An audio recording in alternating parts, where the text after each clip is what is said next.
Bird flu వ్యాధితో చనిపోయినట్లు చెప్తున్న నరసరావుపేటకు చెందిన చిన్నారి ఆరాధ్యకు చికెన్ తినిపించలేదని పాప పెదరాన రాము బుధవారం తెలిపారు. 2 నెలలుగా ఇంట్లో చికెన్ తినటం లేదన్నారు. జ్వరం, ఊపిరితిత్తుల్లో ఇబ్బంది కలగడంతో పాపను ప్రైవేట్ ఆసుపత్రిలో చేర్పించామన్నారు. మెరుగైన చికిత్స కోసం ఎయిమ్స్కి వెళ్లినట్టు తెలిపారు. అక్కడే చికిత్స పొందుతూ మృతి చెందినట్లు పేర్కొన్నారు. లైఫ్ లైన్ హాస్పిటల్లో జాయిన్ చేశాము. ఫస్ట్ 1 డే పాపకి బాగానే ఉంది.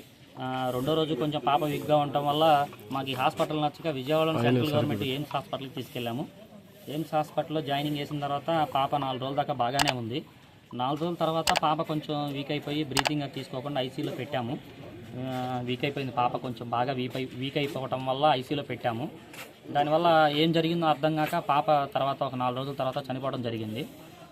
మేమైతే చాలా బాధలో ఉండి మాకైతే ఏం తెలీదు పాప ఇలా చనిపోయిందని. ఇప్పుడైతే కొంతమంది వైద్యులు మా ఇంటికి వచ్చేసి ఏదో వ్యాధితో మీ పాప చనిపోయిందని చెప్పేసి మాకు వైద్య పరీక్షలు నిర్వహించారు ఇంట్లో. ఆ వైద్య పరీక్షలు చేసిన తర్వాత, బ్లడ్ టెస్టులు అన్నీ చేసిన తర్వాత కూడా మాకైతే ఇప్పుడు మేము ప్రస్తుతానికి ఇంట్లో సంపూర్ణ ఆరోగ్యంగానే ఉన్నాము. రిపోర్ట్స్ అన్నీ కూడా నెగిటివ్గానే ఉన్నాయి. మాకైతే ఎటువంటి ఇబ్బందులు లేవు మా ఇంట్లో. వైద్య అధికారులు పాపకి ఏమని చెప్పారు? పాపకి ఏదో వైరస్ అని ఇప్పుడు చెప్తున్నారు, అప్పుడైతే మాకేం చెప్పలేదు. ఇదంతా జరిగిపోయి దగ్గర 15 రోజులు అవుతుంది. ఇప్పుడు పైన ఏదో మొత్తం ల్యాబ్కి పంపించాము, అవన్నీ కూడా పరీక్ష చేసిన తర్వాత ఇలా వైరస్ వచ్చిందని చెప్పేసి చెప్తున్నారు. మాకైతే పూర్తి సమాచారం ఏం తెలియదు. ప్రస్తుతానికైతే ఇప్పుడు తెలుసుకొని డాక్టర్లు మా ఇంటికి వచ్చేసి వైద్య పరీక్షలన్నీ కూడా నిర్వహిస్తున్నారు. చెప్పారు ఏదో వ్యాధితో మీ పాప మరణించిందని చెప్పేసి, ఏదో వ్యాధి మామూలుగా వైరస్ వ్యాధి లాంటిది బైఫ్లూనో ఏదో వ్యాధితో చికెన్తో మరణించిందని అది అని చెప్పారు.